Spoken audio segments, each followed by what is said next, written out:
High friends, welcome to cooking delight. আমি একটা প্যানে জল নিয়ে নিয়েছি। জলটা হালকা গরম হয়েছে, তাতে ব্রোকলিগুলো দিয়ে দিচ্ছি। ব্রোকলিগুলো আমি হালকা করে একটু ভাপিয়ে নেব। একটু নুন দিয়ে দিলাম।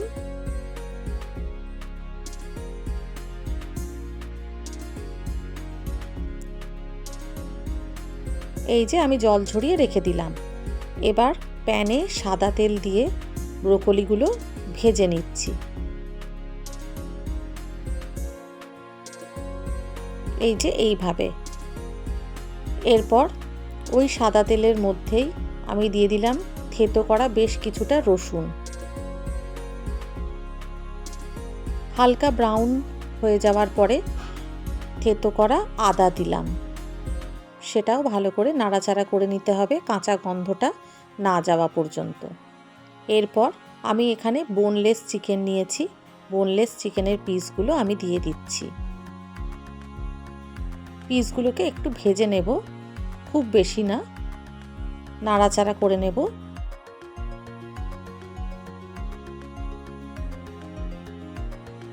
প্রয়োজন মতো নুন দিয়ে দিলাম। দিয়ে দিচ্ছি গোলমরিচ গুঁড়ো। ভালো করে সব কিছু নাড়াচাড়া করে নিচ্ছি। এখানে একটা পেস্ট তৈরি করেছিলাম, তাতে দিয়েছি পেঁয়াজ। একটা পেঁয়াজ আমি পেস্ট করে দিয়ে দিলাম। কিছুক্ষণ ঢাকা চাপা দিয়ে রাখলাম। 5 মিনিট পরে খুললাম।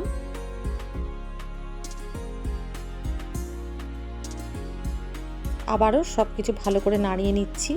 এবারে আমি একটা কাপে দুধ নিয়েছি। দুধের মধ্যে দিয়ে দিচ্ছি ময়দা। ভালো করে ময়দাটাকে দুধের সাথে গুলে নেব। এই রকম রেসিপি শীতকালে করলে খেতে ভীষণ ভালো লাগে। ডিনারে ব্রেডের সাথে খেতে খুব ভালো লাগে। এবার মিশ্রণটা আমি দিয়ে দিলাম।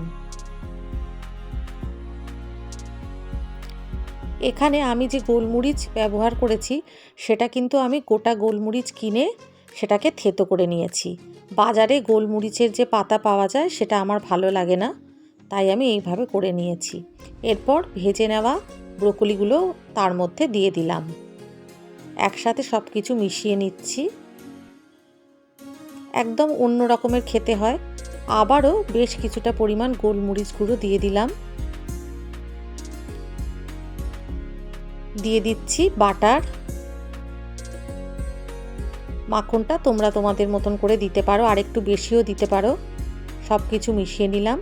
আশা করি রেসিপিটা তোমাদের পছন্দ হবে বন্ধুরা। পছন্দ হলে লাইক, শেয়ার আর সাবস্ক্রাইব করে দিও।